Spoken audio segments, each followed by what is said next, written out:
Welcome to LR4. In LR4 Lesson 1, you will be able to write proofs using the reasoning that corresponding parts of congruent triangles are congruent.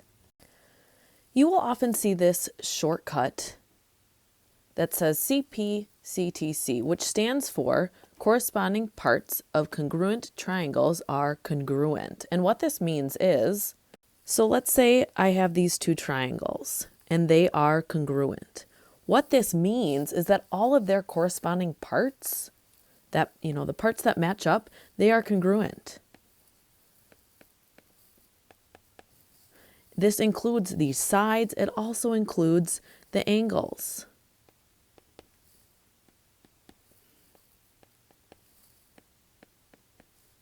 So let's say, for example, again, I have these two triangles here and they are congruent. And I use the shortcut of side, side, side. What I could then say is that, hey, these two angles correspond, so they must be congruent because we already proved that these triangles are congruent through side, side, side, which means then that all the corresponding parts of these triangles are truly congruent. So I could say that these two angles are congruent because of Cpctc. So today, our strategy changes just a little bit from our LR4-1 triangle proofs. Okay. In LR4-1, we only needed to do these first two steps, which were to name three congruent parts and name the two congruent triangles. Today, we're going to take it a step further. So we still need to do those things, but then we need to also add on that a part is congruent to another part, just like I showed you in the previous slide, using this Cpctc. Corresponding parts of congruent triangles are congruent. So the reasoning for this would be Cpctc. You could also write out the reasoning: if triangles are congruent, then the parts are congruent. Either way is fine. Again, here's the strategy that we're going to use, and we are going to complete this first example, this proof together here. We are given that angle O and angle Y are right angles. So let's draw that into our picture here and here. We are also given that W is the midpoint of OY. So we want to be careful. Here's OY, and we have W as the midpoint, which means we're going to be able to prove that this line is congruent to this line. We want to come to a final proof that angle B is congruent to angle T. So as I look at this picture before we write out our proof, I'm also going to see that if I call this angle 1 and this angle 2, I can prove that those are congruent using vertical angles, which would then give us our three congruent parts, which then we're going to say, okay, we have these two triangles that are congruent, BOW and TYW. We know that those are congruent. We can prove that using angle side angle, which then means we're to that last step. We're going to prove that angle B is congruent to angle T because of Cpctc. Let's go ahead and actually fill out our two-column proof now. So let's start with our first statement. Angle O and angle Y are right angles. And our reason here is that was given. Now I can say that angle O is congruent to angle Y. And our reasoning here is that all right angles are congruent. Yes, you do need to tell me that right angles are congruent. I can't just take the fact that they're right angles, right? Because that wasn't in that first statement, and it didn't say that these two angles were congruent. We need to actually say that. Then we were told that W is a midpoint of OY, and this was given to us. We just had to read. That was given. Because we've established that, now we can say that OW is congruent to YW, and that is by definition of a midpoint. You could also say that W is the midpoint of OY. That would also be okay. I just want to pause here and reiterate. Notice here that I had to give this W is a midpoint of OY as a statement before I could give it as a reason. Okay, that's really important. Similarly, I had to say that these two are right angles before I could say that all right angles are congruent. Be very careful that you give the statement before you've given the reason. Finally, our third congruent part is that angle 1 is congruent to angle 2, and this was because of vertical angles. As we look here, now I have my three congruent parts. I have this angle, this side, and these angles. So we have found those three congruent parts. Check. Now we're going to name our two congruent triangles. So I'm going to name the first one triangle BOW. In this case, you can choose any order. What matters is when you go to name the second triangle, you make sure the corresponding parts match up. So B matches up with T, O matches up with Y, and W matches up with W. So here I had two angles and this side in between them. We've now named our two congruent triangles, so now we're going to the last step. And we are going to say, back here we needed to prove that angle B was congruent to angle T. So we're going to use that from what we're told to prove. And our reasoning is going to be Cpctc. Because we've proved these triangles are congruent, the corresponding parts of congruent triangles then have to be congruent. You're welcome to use this abbreviation or write it out.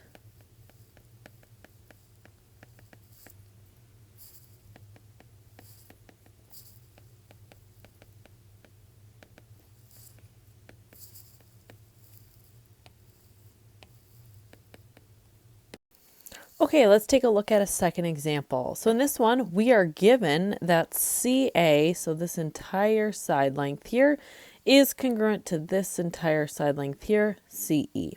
We are also given that angle CBF is congruent to CDF. I'm going to call it angle 1 and angle 2.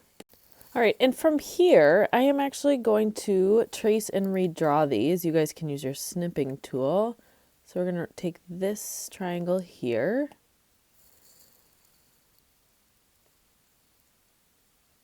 Something like this. We have C, D, and A. This is angle 2, and this is CA. Then I'm going to redraw this one. Again, you can trace it and use your snipping tool.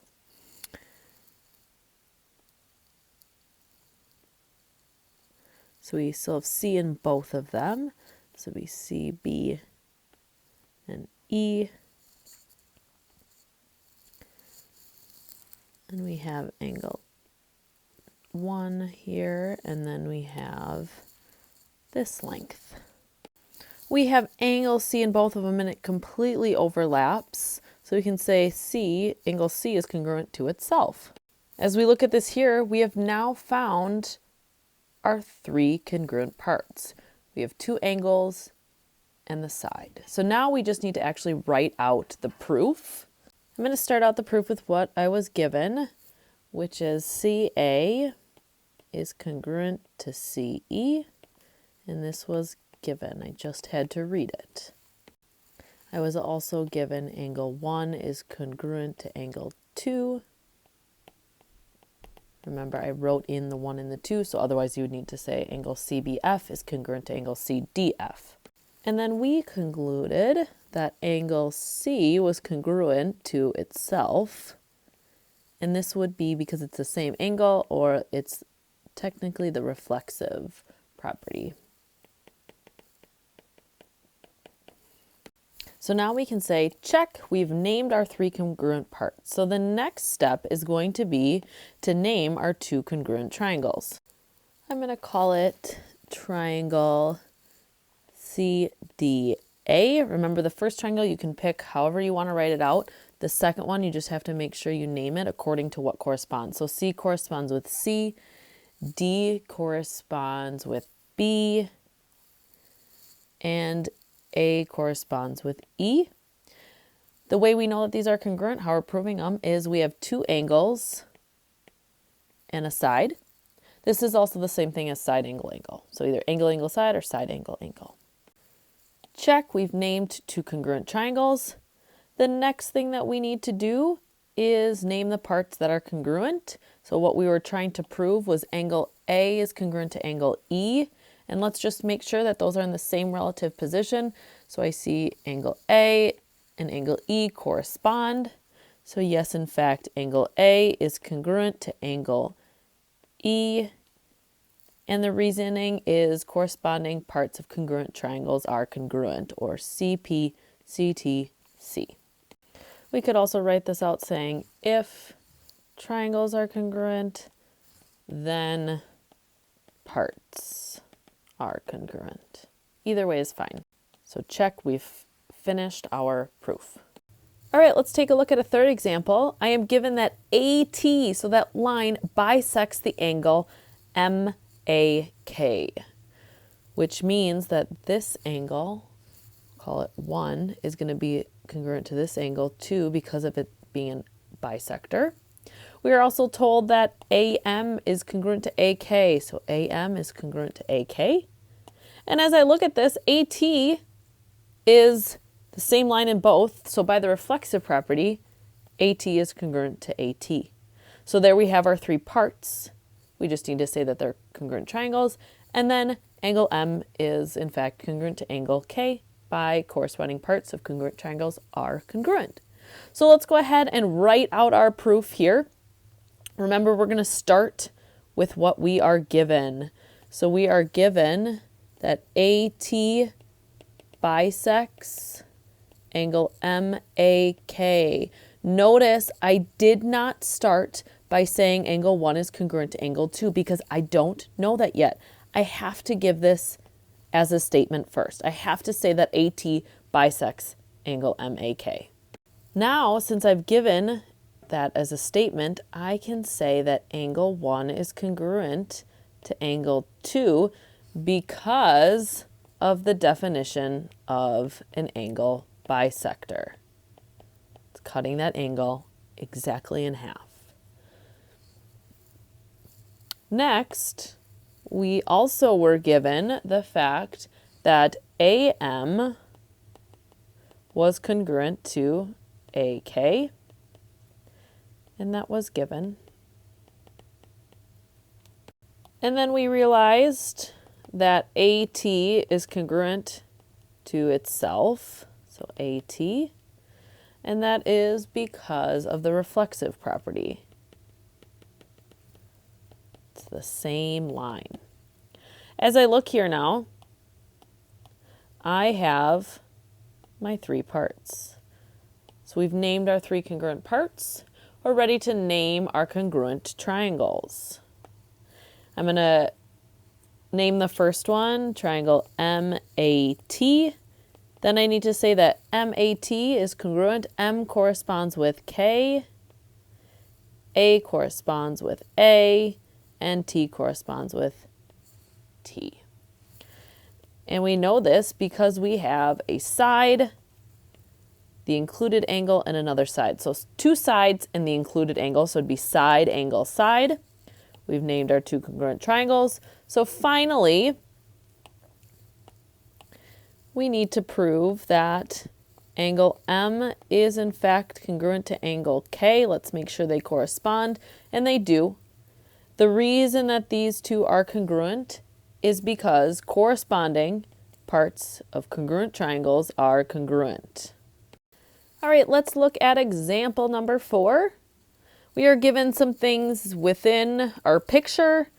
OS is congruent to RS, and angle O and angle R are congruent.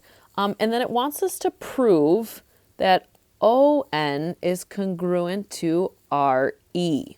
Okay, now we need to think for a moment, what triangles are we going to want to use here? And some of you may be tempted to use these bigger triangles here.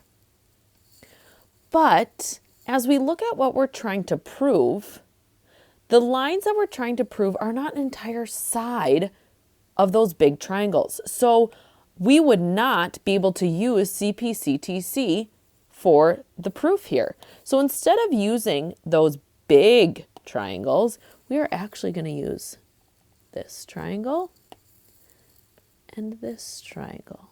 And as you can see, ON and RE are a complete side of one of these.